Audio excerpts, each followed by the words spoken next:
Ok, minha gente, já de volta, tá aqui, ó.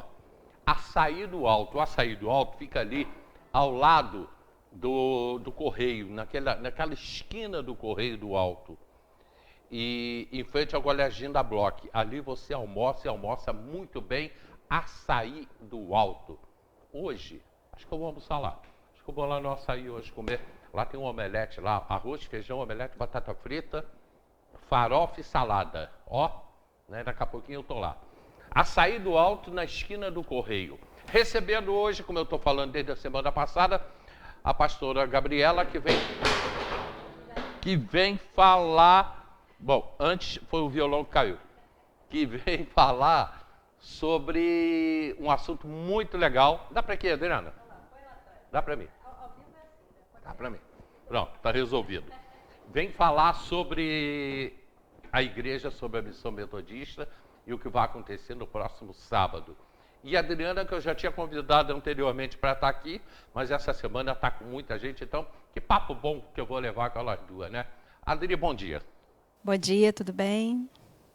Como é que estão? Acho que eu sumiu daqui do programa, né? Sumi, né? A minha agenda está cheia.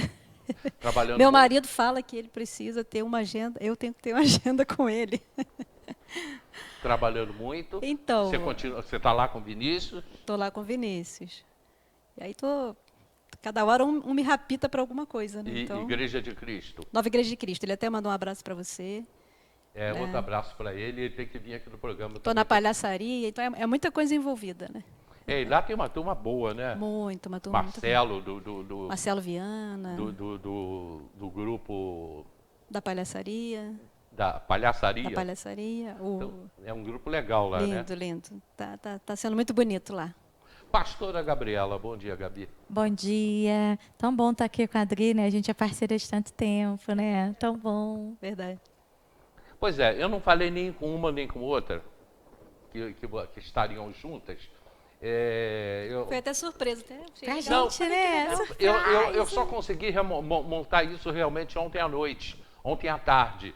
Porque quando eu vi que na sexta-feira, que a Gabriela viria na sexta-feira para falar do evento de sábado.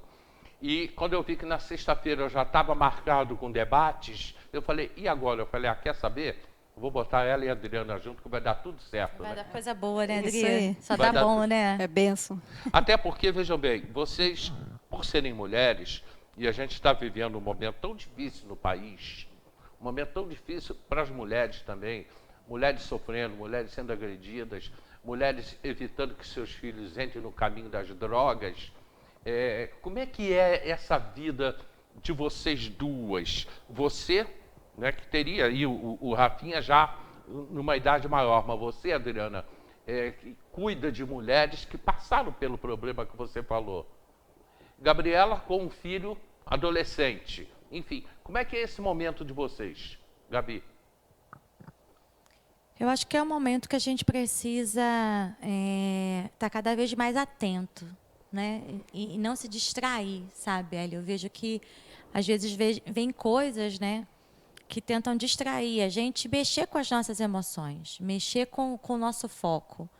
E a gente precisa estar atento a detalhes pequenos, né, para que a gente mantenha o nosso emocional focado naquilo que é importante, né? Eu tenho falado assim que é o ano do amadurecimento. E eu ia falar justamente essa palavra, amadurecimento. É o ano do amadurecimento. A gente tem falado muito isso, Deus me deu esse tema, né, que é o ano da maturidade. Então, eu vejo que tudo isso que a gente vem passando ao longo dos anos, ou que a gente passa de dificuldades na nossa vida, né, Dri? Elas têm um propósito. E o propósito é que a gente amadureça. É que a gente crie na crise uma oportunidade para que a gente saiba fazer diferente. Né? A gente não repita as mesmas coisas. E eu acho que, por exemplo, eu, né, que tenho um filho jovem e você convive com ele, tudo parte do relacionamento, do convívio, de você estar perto, de você, muitas vezes, você estar prestando atenção em coisas que o dia a dia tenta roubar de você. A nossa vida, assim como a Adriana, eu tenho a vida muito cheia também, né, com muitas coisas para fazer. E, às vezes, a gente precisa se retirar um pouquinho, como Jesus fez, né? Uhum. Ele teve um tempo que ele foi lá para o monte se retirar, onde ele precisava refletir, pensar. Eu tirei aí uns 6 dias para fazer isso. E aí, nesses tempos, né, onde a gente fica um pouquinho em silêncio, é para calar, sabe? Todas as outras vozes, e a gente poder perceber o que está à nossa volta. Para quê? Para que a gente não haja debaixo da emoção do impulso. Porque todas as vezes que a gente age assim, nós vamos tomar decisões erradas. Eu tive esse momento ontem, de ficar ali 2 horas, mais ou menos assim, me ouvindo e ouvindo Deus. Eu acho que nesse momento do silêncio, que também você tem um tempo para você, é o momento em que você se ouve mais com menos questionamentos. Porque durante o dia a dia, principalmente a mulher, ela questiona muito, ela fala muito, ela pensa muito. Então, imagina eu que estou no momento da menopausa ainda, né? Que mexe mais ainda. Então, você tem uma hora que eu falo, você tem que apertar o botão do pisca-alerta, né? E falar, peraí. Você está falando aí de maturidade, eu achei tão interessante, combinou com o ano que nós estamos vivendo lá na igreja, que é o ano do crescimento.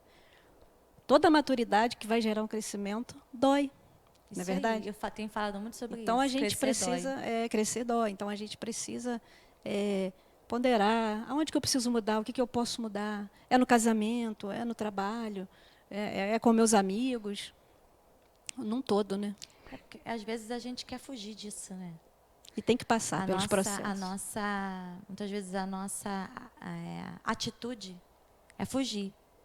É fugir de encarar, é fugir de enfrentar. Então, às vezes a gente acha que se a gente fugir daquilo ali, ou fingir que aquilo não existe, ou arrumar uma outra forma para não superar, né, uma ansiedade, não superar, às vezes, algo que está te sufocando, aquilo ali vai passar. Não passa. Só passa se eu entender, né, quais são os processos que eu preciso mudar, mesmo crescendo, mesmo doendo, que eu preciso deixar. Para aí, então, eu conseguir superar. Vocês, como mulheres, vocês já têm a preocupação, lógico, a mulher se preocupa mais com o filho que o homem, teoricamente, tá? Adriana, na Missão Metodista, eu sei da preocupação com os jovens. O trabalho que a pastora Gabriela formou, o Ministério de Criança, o Ministério de Jovens, a preocupação com esses jovens. Sei que o Vinícius também se preocupa muito lá na igreja de vocês. Queria que você falasse um pouco sobre isso lá na Igreja de Cristo. Como é que você conduz isso? Sim, ali é um campo muito interessante, né? Porque a própria Praça da Barra, inclusive amanhã vai ter um evangelismo ali. Então, assim, a igreja, por ela ser também muito jovial, né? Ela atrai esses meninos.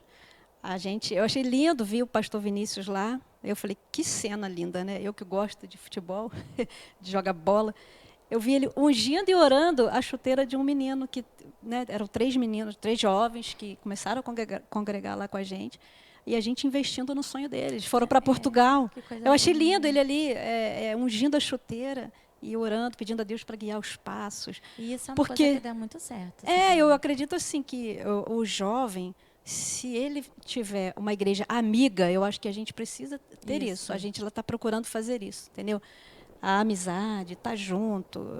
Eu estou com jovens, eles sentam às vezes atrás no banco, eu estou lá conversando. Eu acho assim fundamental o acompanhamento. Né? Não adianta deles, isso né? aí, se aproximar, né? Às vezes falar até na mesma linguagem, senão eles não vão entender, né? E mostrar a realidade. Né? A realidade. Ontem, por exemplo, eu tive com um jovem de 20 anos que está afastado e Deus foi me dando muitas coisas para eu falar com ele de todas as experiências que eu já vivi. Eu falei com ele, meu filho, não tem outro jeito não. Se você realmente não quer cair nas ciladas, né, que o mundo está aí oferecendo, né, vai ser complicado. Então, se firma, volta para sua mãe, para o seu pai, converse com eles. Procure uma igreja verdadeira, né, que te apoia, que te ajuda, e para trabalhar esse emocional. Porque você vê jovens hoje, crianças, você vê com depressão, com síndrome do pânico. Eu tive com uma criança de 8 anos que falou comigo, tia, eu não sei o que é sorrir. Você imagina, né? Então, por conta do que estava vivendo dentro da casa. Então, você imagina esse jovem, como vai ser lá na frente. Se não tiver um acompanhamento, um trabalho, né? E por aí. Isso assusta muito. Gabriela. Eu vejo que esse trabalho, esse caminho, né, que às vezes a gente acha do esporte, é algo que atrai muito. A gente também tem feito isso na praça, né? Toda semana a gente está levando um grupo aí para jogar futebol. Já tem assim uns 8 ou 9 meninos que estão jogando futebol com a gente, todos eles com a família desestruturada, e nós já percebemos 2 ou 3 com talentos, sabe? Que tem talentos, e a gente também está tentando fazer esse caminho, mas assim, né, tem aquela parte, não, você vai lá jogar, mas você vem cá, vem aqui também compreender a palavra. Isso aí. E isso gera muita diferença, né? Sim, muita diferença. A gente, quando fazia, quando era de outra igreja, a gente fazia um momento lá para cima da Coreia, né, alguns lugarzinhos bem pobrinhos, e a gente levava as quentinhas, né, o pão, fisicamente, mas também o pão espiritual. Você conversava com eles, né, via a necessidade da família.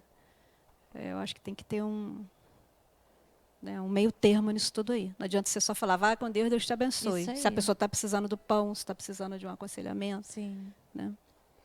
Eu vejo também o seguinte, o jovem, ele está dentro da igreja, está recebendo a palavra, já está encaminhando, ele faz um retiro, ele faz um encontro com Deus, até aí tudo bem. Mas e o jovem que não está na igreja? Como buscá-lo, Gabi? O bairro do Meudon, por exemplo, que a gente conhece bem. Ali você vê, basta você estar lá durante o dia, principalmente no final de semana no Meudon, que você vai ver o fato acontecendo. Como buscar esse jovem? É exatamente isso que a gente está falando. Eu acho que a gente busca quando a gente sai das 4 paredes, porque levar eles para dentro é mais difícil. Mas então qual é o nosso papel? Nós vamos para a rua. Nós vamos para a rua promovendo uma ação social, um jogo de futebol, um louvor na praça, como é o que a gente, né, quer fazer, mostrando para eles que a gente está ali, não como um limitador de regras, mas como alguém que pode mostrar para ele que ele não precisa usar outras coisas para encontrar o vazio que ele tem. Porque a maior parte deles que a gente convive e que vão buscar esses outros caminhos, e quando a gente começa a conhecer a história, é uma carência. Eles são envolvidos, né, por falta de estrutura familiar, por ausência de pai, paternidade, por abuso, por precisar ajudar a família a sustentar, por má influência de outro que descobre a carência que ele tem, a necessidade que ele tem, e vai influenciar exatamente naquela área, por querer ser aceito, né, por se sentir discriminado. São várias as coisas que fazem com que eles busquem outros caminhos para suprir esse vazio, porque querem estar na moda com todo mundo. Então, assim, qual é o nosso caminho? Aquilo que a Adriana falou. Eu preciso sair para que ele nos veja, mas ele nos veja de uma forma diferente. Sim. Não como um limitador de regras, mas como alguém que vai mostrar para ele que a gente entende a história e que a gente pode ajudar, e que a gente pode entrar e que a gente pode mostrar um caminho diferente para ele. Um caminho onde ele não precise dessas coisas para encontrar felicidade, para encontrar alegria. E que ele possa se divertir. Porque, às vezes, os jovens acham que não podem se divertir. Verdade. Não é? Não podem dançar, né? Não podem rir, não podem dançar. Né? No final do ano, a gente fez uma coisa dessa lá na virada do ano, né? Foi. E eles estavam lá super felizes. Lá, entendeu? Super felizes. Eu estava lá com eles, né? E tal. E eles, ela tá vendo? Ela sabe fazer também, ela dança com a gente. Falei, claro, eu tenho que fazer isso aqui. Porque eles precisam entender que aqui é o lugar de alegria. Quando a gente olha para a palavra, Jesus ia em todas as festas bíblicas, ele dançava e se divertia. Jesus era a pessoa mais festeira que eu conhecia, porque se você for olhar, é verdade. Ele fazia todas as festas, ele sabia se divertir. Essa ideia de um Jesus triste. Você vê o exemplo disso, né? é que ele gostava de estar com as crianças. Né? Isso aí. Todo mundo que gosta de estar com criança, né, é feliz. É feliz. Você viu, né? A noite de Réveillon lá na igreja, aquilo foi, assim, normalmente, teve culto, depois teve um jantar, e aquilo foi esquentando, esquentando. De repente, quando eu olhei, estava aquela garotada toda dançando dentro da igreja. Né? E Gabriela também. Quer dizer, enfim, E aquilo, eu acho que aquilo deve ter feito um bem enorme espiritualmente para a cabeça dessas crianças. E de uma forma saudável. Criança não, jovens. De uma forma saudável. Saudável. Porque a gente estava ali dançando para Jesus. Sim. Né? A gente estava ali declarando para Jesus. E existe algo mais saudável do que isso? Né? verdade. Esses dias eu botei as crianças todas no primeiro banco comigo, porque elas gostam muito. Estou sempre cercada com elas, né? Aí elas ficaram, quando eu vi, elas estavam lá, todas na primeira fileira comigo. E fazendo coreografia do louvor comigo. Todas elas, lembra? Tinha umas 5. E elas olhavam para mim, tudo que eu fazia, elas me imitavam. E isso é muito gostoso. Muito gostoso, né? Isso é cuidar do futuro. Sim. Eu vou para o comercial rapidamente. O Alex, Rosana mandou para a gente, aí chegou para... Já viu, tá ok então? Ok, Rosana, obrigado, Rosana de Moraes, super amiga. Tá na hora de voltar aqui no programa, hein, Rosana? Estamos precisando de você aqui no programa. Indo para o comercial rapidinho, a gente está de volta, lembrando, em Araras, posto Santo Estevão, em Araras, combustível de qualidade, é a gasolina mais barata de Teresópolis, no posto Santo Estevão, ecologicamente correto, hein? Posto Santo Estevão. Abraço, a gente volta já.